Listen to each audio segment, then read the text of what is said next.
Is that how I came across it? Yes, yes.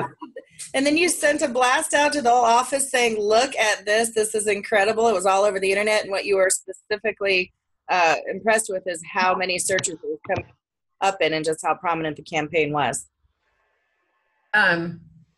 Actually, that's not exactly how it happened. Tell it then. In the interest of truth in advertising, I was researching kitten communication strategies when I was preparing a newsletter on that subject. And I was looking for kitten flow charts. And I was startled because when I searched in my region for what to do if you found kittens, I could not for the life of me find anywhere that recommended that I do anything other than bring them to a shelter. And the closest thing I could find, like the earliest Google search that I found it for my region, was a link to a blog from New York City Animal Care and Control from about 5 years ago. And so then I was looking around at other resources, and I came across a reference on the Million Cat discussion group to Arizona Humane Society's materials. Oh, yeah. I went to your website to get those materials, and then I saw the "Don't Kidnap the Kitten" come up front and center. So Mandy, you had it right. It just wasn't exactly that I was looking for the materials per se. That's right. I forgot it came through the Yahoo link, and you were most impressed with how it popped up on their website before you could make it. Yeah. And then I was like, this is beautiful and in your face, and let's find out how they did it. Yes. Awesome. So how'd you do it? All right, our turn. Yes, so first off, again, I'm Robbie Eisenfeld. I'm our communications manager here at the Arizona Humane Society, and I've got Kate Majewski, who is our Pet Resource Center manager here as well. And hold on. Okay, here we go. So first, a little bit about us. So we are located here in Phoenix, Arizona, and we serve primarily the greater Phoenix area, communities out here, including what we call in the Valley here in Maricopa County. We are also the state's designated responder for emergency situations. If there was a wildfire, which we have a lot of out here, we could potentially get called out to either both help rescue animals or help shelter animals who are displaced by those emergencies. So again, we primarily serve the Phoenix area, but we do have a larger presence in the entire state as well. We have two main campuses here where we take in about 17,000 animals each year. But kind of our sort of niche, so to speak, in the Valley here is our focus is on the sick, injured, and abused animals that often would have nowhere else to turn without us. And we serve them primarily through our emergency animal medical technician rescue team, which is basically our sort of fleet of pet paramedics who are out rescuing animals, as well as investigating cruelty or abuse situations. And then many of those animals are brought to our Second Chance Animal Trauma Hospital. We are the largest trauma hospital here in the Southwest. And we're taking in, again, whether it's animals who could potentially be hit by a car or injured, abused in other ways. We are serving those animals, and they would typically have nowhere else to turn if it wasn't for us. We take in about, I believe last year, about 11,000 of the 17,000 animals that came into the Humane Society went through our Second Chance Animal Trauma Hospital in some respect. So again, those are kind of the big core focuses for the Arizona Humane Society is on those areas. And then of course, a very key piece we added a few years ago is our Pet Resource Center, which Kate is in charge of.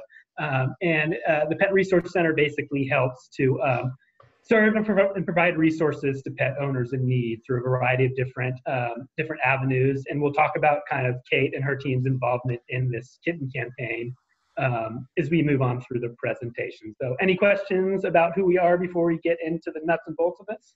No, but thank you for that overview. I had no idea you're up to all those things. Sure.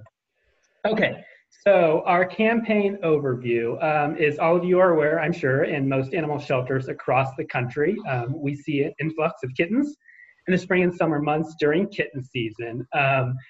And in the middle of summer, about August of 2017, we sort of reached these crisis capacity levels where we just did not have room for any additional cats. I think at one point we had about 800 cats we were caring for, whether it was on our adoption floor, in our foster care program, through our our intensive care units. We just did not have room. So we realized we needed to do something to sort of help spread the word on the importance of leaving kittens in place, while also reducing the number of kittens coming into the Arizona Humane Society. And the result of that was the launch of our Don't Kidnap Kittens campaign.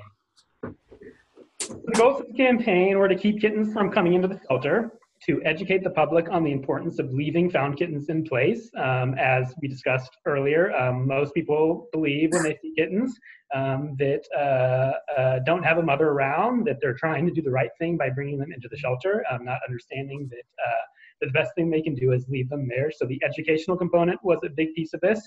And then also reminding people to contact our spay-neuter hotline through one of our other partners for TNR services to ensure that the adult cats are spayed and neutered to prevent additional unwanted litters.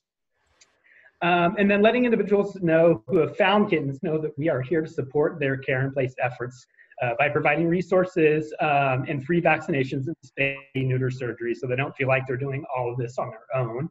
And then one big key component we wanted to do was create consistent messaging across the valley by providing a toolkit to our other animal welfare partners in the area.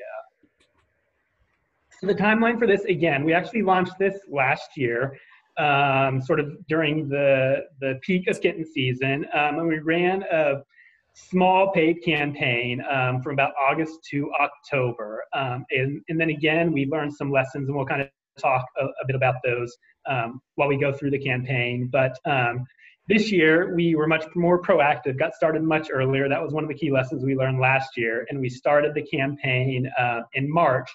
And the paid portion of the campaign lasted through July, but we're still ongoing. You'll still see it through our various internal channels on our website. We're very front and center with it.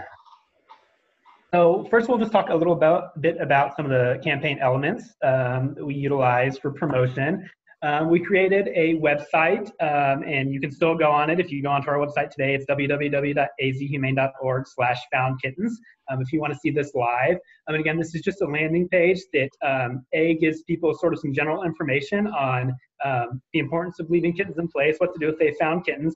You can't see it here, but it also has a flow chart on what to do if they found kittens based on age and need. And then along the left side here, again, it's hard to see on this slide, but there's a variety of different resources and information for people who have found kittens as well. And then, of course, as Kate mentioned, we have our website pop-up that was front and center for a large portion of those paid months. And again, I mean, you'll still see it pop up here and there. But again, it was just this "Don't kidnap kittens, mom will likely return, please don't intervene" message that they could then click on, and that would drive people to our landing page for more information. We ran, again, so our paid campaign, we were very fortunate to get some grant funding from one of our partners, from the Anonymous Employee Charitable Trust. And they provided a large portion of money for a much larger paid campaign this year. But going back previously, when we talk about some of those lessons learned from last year, so in 2017, when we first launched the campaign, we actually tested 2 different messaging because we weren't sure if sort of this fun "Don't Kidnap Kittens" messaging or a little more straightforward messaging would work better and would be more appealing to consumers and stakeholders. And what we found is, so we ran some Google AdWords tests and Facebook tests. What we found is the "Don't Kidnap Kittens" messaging actually performed better by about a 2-to-1 margin in terms of impressions.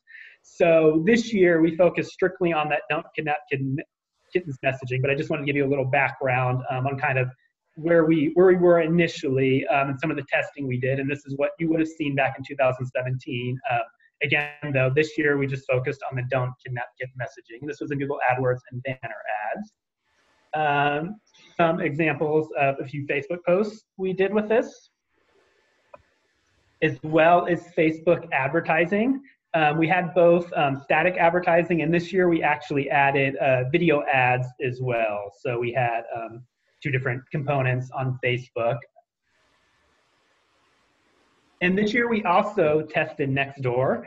Nextdoor was really interesting. It actually led to the most engaged audience on Nextdoor, as well as the people who visited from Nextdoor also stayed on our pages longer. So the actual time spent on page through Nextdoor was really, really great. The one thing about Nextdoor is it's really expensive to advertise on Nextdoor. I don't know if any of you guys have tried that before. And the impressions we receive on Nextdoor weren't nearly as significant as what we did on Facebook and Google. So Nextdoor has some pluses and minuses. I don't know if we would utilize Nextdoor again if we decided to run a large ad campaign again. It's something we'd have to look into a little more. But it was an interesting test for this campaign. We did get a very engaged audience. People that were interested in the campaign did spend a lot of time on the website when they came through Nextdoor. And then, of course, we're very fortunate to have a lot of really great media partners, and our PR manager has really great relationships with media, so we were able to get a lot of media coverage about this campaign as well, both TV. These are some various TV spots. We also did a Facebook Live in our Bottle Baby our Bottle Baby ICU, where we talked about both the ICU as well as the importance of leaving kittens in place. And then here are a few of just sampling of the print and website media we got as well through some of our local TV stations and newspapers. And then just a few additional marketing elements. We also included the campaign in what we call our e-signature. So when anyone on staff would send out an email, it would be at the very bottom of the email. And people, of course, could click on that and go through more information. Email marketing, of course, we utilized for this. We had a How to Care for Bottle Babies video, as well as the infographic flow chart, which I told you about. A lot of this information lived on our website, a lot of these elements, other resources, as well as a kitten aging chart, some kitten care basics. And then we also included, we have a Arizona Humane Society as part of an organization called the Alliance for Companion Animals, other animal welfare partner organizations in the area. And through that, we have our Fix It Up Safe partnership, and they have a somanycats.org website. So this was also front and center on somanycats.org. We kind of mirrored what we had on our own webpage, as well as pop-ups and whatnot, and utilize that resource as well. And then, like I said, I discussed the partner toolkit, where we provided imagery, sample posts, and other information, other resources that we provided to our other Valley animal welfare organizations. So we had that same consistent messaging coming from all organizations here in the Valley. And that partner toolkit we added in 2018. That was not part of our 2017 launch. Very cool.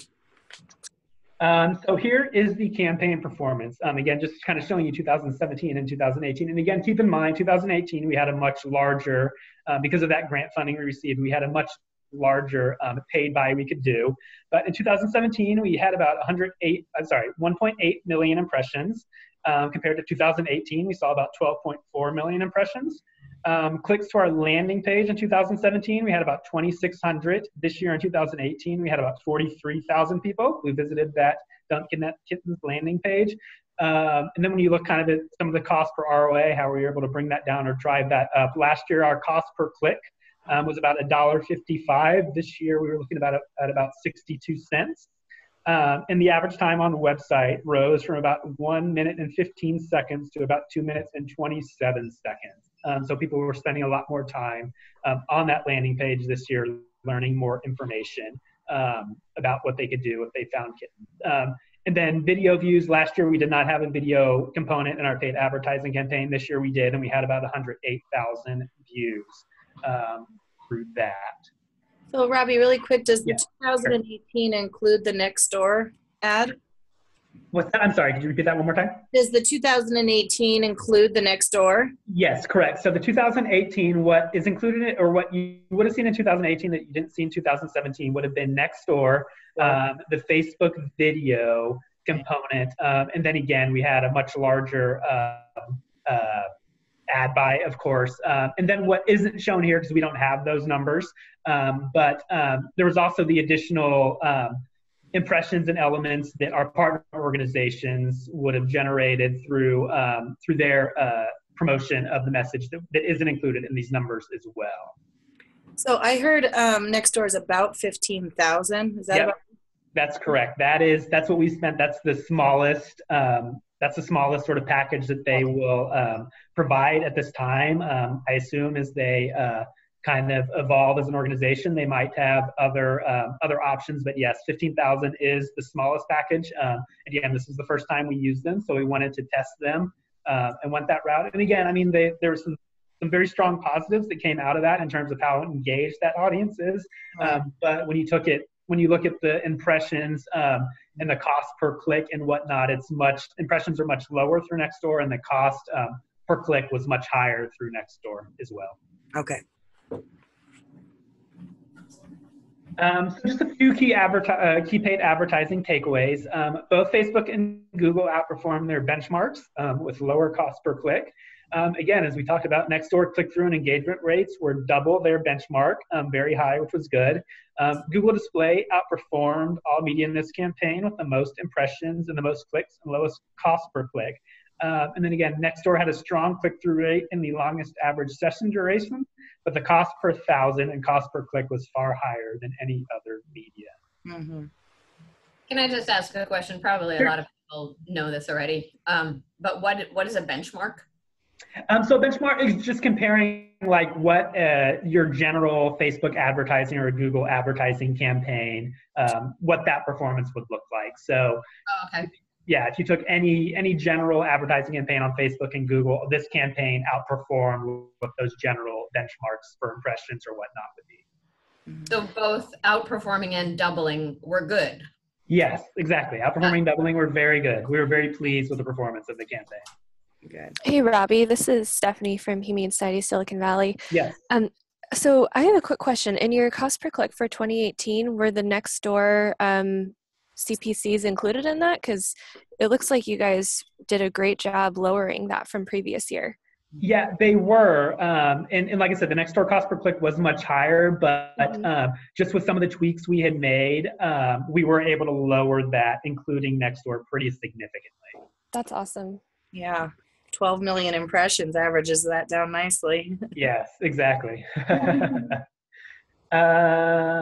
Okay, so that's kind of the general gist of the actual paid advertising campaign. Any other questions I can answer regarding the media campaign before we kind of move into Kate's world and the surrender intervention component? Probably not one you can answer because I'm sure you're trying to figure out too, but it is interesting that Nextdoor is spending twice as long on the site, and you're wondering how they're coming to it. What are they thinking? Are they proactively engaged in the campaign? Are they finding it in the moment?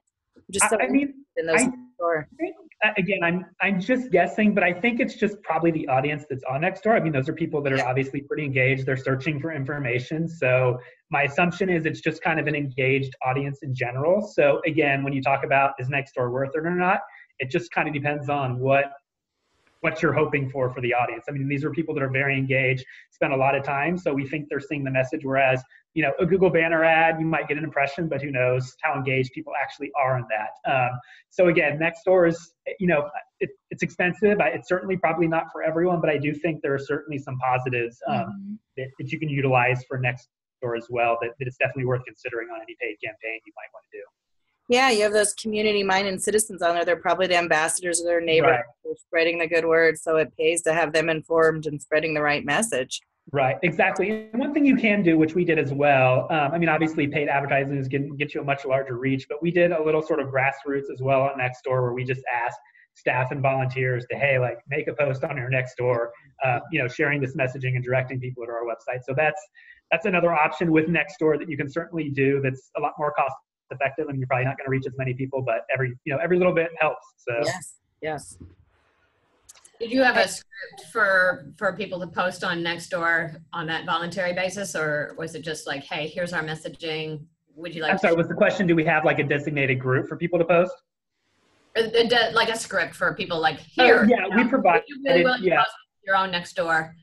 Yeah, we provided like some sample languaging for people to utilize to post on Nextdoor. Cool. Nice. That's a great idea.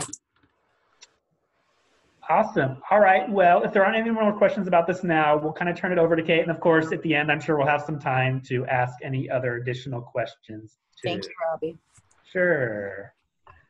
Thank you, Robbie. Hello, ladies. Again, thanks so much for having us today. My name is Kate Mansky. I manage our Pet Resource Center, and I'm just so excited to be able to share some of our takeaways and lessons from this past kitten season. So digging right into it, what my department really wanted to do was find a way to complement the amazing marketing efforts and our Don't Kidnap Kitten campaign. So we came up with two programs that we launched at the beginning of this kitten season, our Surrender Intervention Program and our Care in Place program. So first things first, our Pet Resource Center, we've been around for about 4 to 5 years now, and we're a group of 10 very compassionate individuals who field all kinds of inquiries from the community year-round. So not only are we fielding the kitten calls every single year, but they also take the typical adoption inquiries, but even the more complicated things like, I just lost my home and I don't know what to do with my pets, just to give you a little context there. So we 100% will continue with our call center. We found a lot of value in having a hub in Phoenix of individuals who can answer these inquiries for people who find kittens and just have no idea what to do. But what we also said was we really need someone in person in our admissions department, in our intake facility, who can intervene where maybe our call center or our marketing efforts just aren't reaching. So that became our Surrender Intervention Specialist. And this individual was there 7 days a week, 8 hours per day. Again, just capturing those people who walk into the doors either with kittens or they said they found kittens at home and they're trying to do the right thing, but in their mind, the right thing is to surrender to the shelter. So Robbie mentioned this earlier, but I really have to say that educational part of everything that we've been doing, whether it's online, on our website, social, phone, in person, the education part has been huge just to get these numbers down of the number of kittens coming into our shelter. So that surrender intervention person really was able to accomplish that. The second program that we launched is our Care in Place kit. So this is specifically for people who either called in or they went into our admissions department and said, hey, I found kittens, mom's not around, what do we do? And as you guys know, we do have a bottle baby ICU, which is full most of the time during kitten season. So what this Care in Place kit really is kind of like a fast track foster situation. So if someone's already coming into our doors and trying to do the right thing, there's a really good chance that we can convince them to take this kit, which includes your standard warmer, your scale, your formula, everything you could possibly need, provide them some hands-on instruction, and get them to do us the huge favor of taking those bottle babies back home and taking care of them until they're at least 8 weeks of age. So those two programs together were just huge in terms of being able to keep our intake numbers down. In addition to providing those kits, it also kind of includes a package deal. If you decide that you want to care for those bottle babies and you don't want them to come into the shelter at all, maybe you want to adopt them yourself, maybe you want to rehome online, we'll support you in that by offering free vaccines and free spay and neuter. So we were very, very blessed to have such wonderful grant funding from our community partners. And so we were able to offer those vaccines and spay neuter at no cost to the customer. So that and the kit itself were absolutely free. We tried to make it as easy as possible to convince these Good Samaritans to take these bottle babies and keep them for us rather than surrender them to the shelter. Now, if for some reason they did not want to Care in Place, maybe they weren't comfortable, maybe they don't have the time, that's fair, who does? We were willing to either take them into our shelter or we would come up with some sort of middle ground where maybe they Care in Place for 4 weeks, and then we'll waive any surrender fees and they do bring them into the shelter. We also were able to offer these bottle baby kitten trainings, which it was essentially to recruit fosters and also get some bottle babies out the door. So we were able to do that pretty consistently every Saturday for a few months, again, with that goal of educating the community and keeping bottle babies out the door. Kate, what would you say the conversion is on the kitten kits? If 10 are coming in with kittens, how many are leaving with kittens? Fantastic question and segue. Thank you so much for that. So our call center fields about 300 calls per day on your high day. And over the entire kitten season grant funding period from March to August, my team pitched our Care in Place program to customers about 530 times. Wow. Of that, we recorded 112 kits distributed. So when you look at those numbers initially, maybe that doesn't sound so special. But if you think about the average litter size of 2.7 kittens and you convert that, that's about 300 bottle babies that were kept out of the shelter. I know, seriously, I get so excited about it. It's no small feat. So the numbers do speak for themselves. Yeah. That's fantastic. I mean, you were saying it was 800 last summer, and right there's 300. You're back down to manageable numbers. That's incredible. Yeah, it's crazy. And again, I can't stress this enough. It takes all of these different components. It's not just educating people on the phone or in person or in line. It's all across the board to achieve these numbers. And the workshops too were really successful. We had 13 total with 56 attendees, and 62 kittens were taken home same day. So that's someone who said, sure, I'm going to attend on Facebook and go to this thing on Saturday, not really knowing what it is. And then they decide to take bottle babies home same day. That's pretty incredible. So again, in person, on the phone, and online, it's all a combination to make it a success. And that's just same day. I mean, how many of them are now reoccurring foster parents on your roster, right? So. Yep, and those numbers are being gathered as we speak. Yeah, of course they are. We'd look forward to providing you an update in that regard. So those are the Saturday workshops you're talking about? You hosted 13 of them, so you must have had a couple weekday nights as well? I believe so. I can't remember the exact date, but I think our Saturdays were the most popular. As you can imagine, people have less conflicts those days. Right. Good to know for scheduling. Okay. Mm-hmm.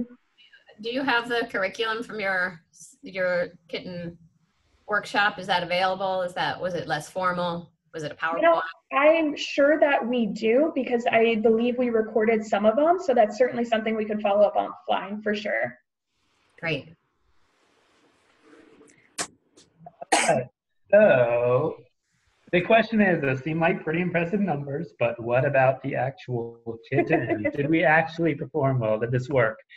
So obviously, well, here in Phoenix, we're still, frankly, in the middle of kitten season. It usually runs probably from about March through probably November is when I think typically our bottle baby ICU and our kitten nursery, we kind of start to ramp those down.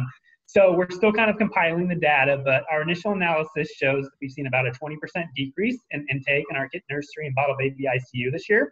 And what's even more interesting is that after last year's kitten season, we actually projected that we would see a 20% increase in the number of kittens we took in this year based off of last year's numbers. So we've actually seen kind of a 40% decrease on what we're actually projecting for this year in terms of the number of kittens that we have taken into our nursery and bottle baby ICU. Was that projection of a 20% increase based on year-over-year increases in the recent past? I don't, Kate, know the answer to that question, how that was compiled, but we can certainly follow up and figure out where those projections came from. So that's it for our formal presentation. If you guys have any questions or any further discussion, we are happy to answer them. Well, you already shared some of your early learnings with us, which is that you'd start in March next year rather than May. Any other changes you'll be making next kitten season since you're still only in year 2 here? It's probably, like I said, we're still kind of in the middle of kitten season and still analyzing everything. So it's probably a little early for any additional takeaways at this point. But I mean, I think we're probably pretty confident in saying we'll continue definitely starting earlier in March. We may look at knowing what we know now based on like our test of next door and whatnot. There certainly could be some promotional elements or channels that we may take away and increase elsewhere or add. But the short answer is we haven't done kind of a formal review of the program yet to really kind of determine next year next steps that we might take or changes we might make. Okay, and my next question is for you, Kate.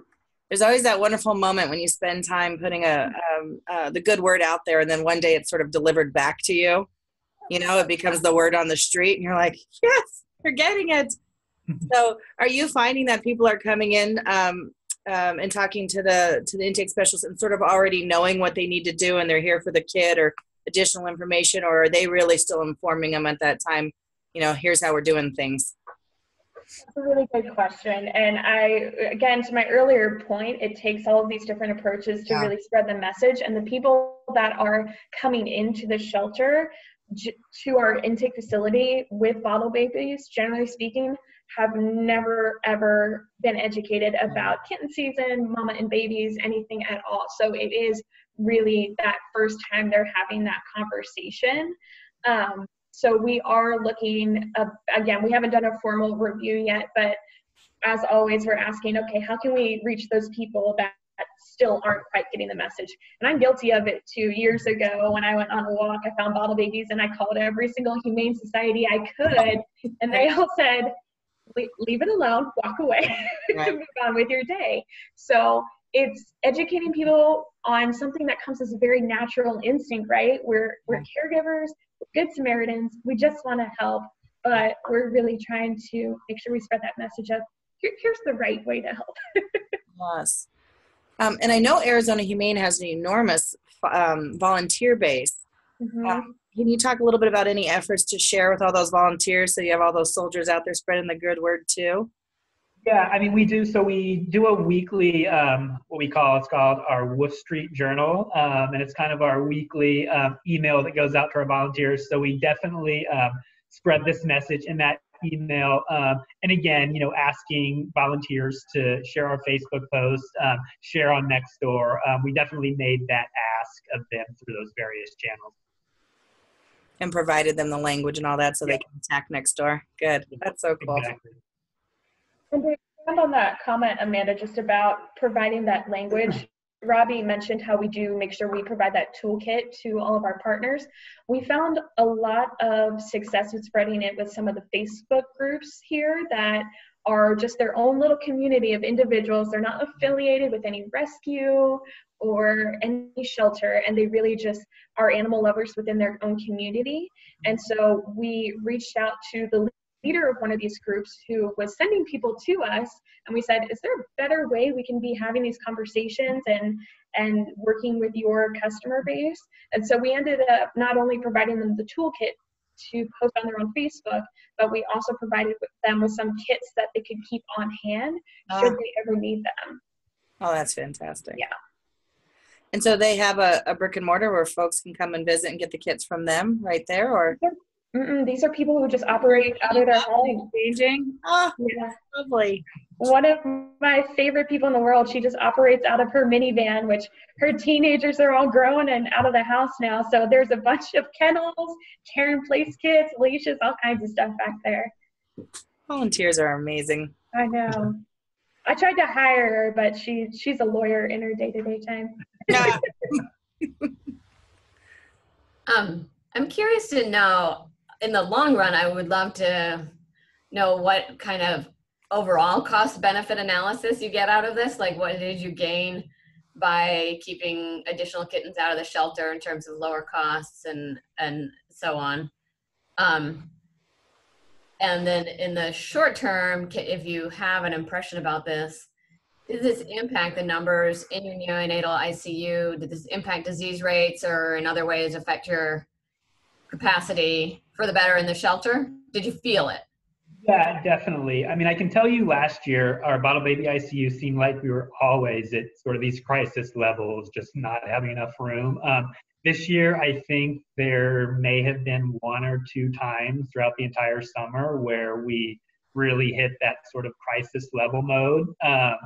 But for the most part, we've been in, I mean, they've certainly been crowded. It's not that they haven't been full, but not to that point where we just don't know what to do and don't have additional space when necessary. They've been kind of sort of in that moderate zone, I guess, for the most part.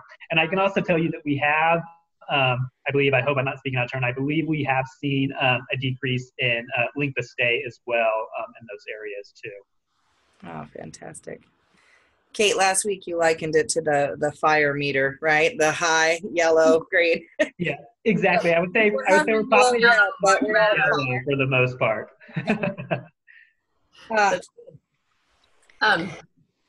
Another question, is all of this sort of directed at healthy kittens? Do you have some kind of flow chart for your staff of like if respiratory grossness, just come on in, or do you Yeah, I mean, like I said, so mildly ill kittens out? yeah, I mean, like I said, so we always open our doors to the sick and injured. So we certainly, if someone came in with sick and injured kittens, we're not going to tell them, hey, like, take them yourself. We're going to bring them in. And again, on our website, there is a flow chart, and the flow chart will say what to do, like, you know, if they're healthy and whatnot. So yes, that is part of the component. So it is primarily, in terms of the care in place piece, that is primarily for those healthy kittens. Expand on that a little bit. We really tried to do everything we could in terms of trainings, internal meetings with our teams to make sure they were empowered to make those kinds of calls. I did watch the last webinar that you guys had, and I thought that organization did a really lovely job just talking about empowering the team and making sure they have clear expectations and flow charts for those kittens. So we've done a very similar setup here, but I think that for me, as someone that has been involved in a lot of the training and setting expectations internally, I can say that the teams that have been here last year have definitely felt a difference. They feel more empowered, they feel more prepared, but that's not to say that we can't do it even better next year too. Yeah, beyond that, I think the just staff morale is much higher this year as well. No, great. That is great. Priceless. Definitely. All right, are there any other questions out there? Because we're getting right there to the dot of keeping these at 45. Anybody else have any additions?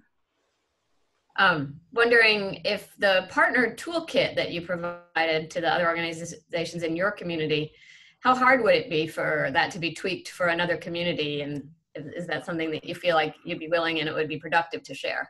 Yeah, I mean, yeah, definitely. I mean, we can certainly share the partner toolkit, what we provided with you guys, and it's certainly not difficult to tweak that stuff. Cool. I have a whole list of things that says steal from Arizona Humane, so I'll email you a list. That's good. We love when people steal from us. Yeah. Well, thank you for all your time and investment in this campaign. It's so well done. We might as well just rip it off and spread it. Definitely. Go for it.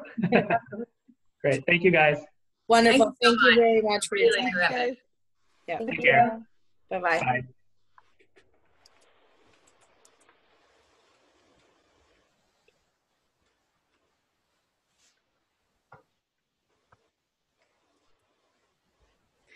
It's just us. Good job, you guys. Oh, thank you. Oh, sorry. Did I lose you? Oh, there you go. Great. That Thank was you. fantastic. You hit all the great. Oh, let me stop recording here.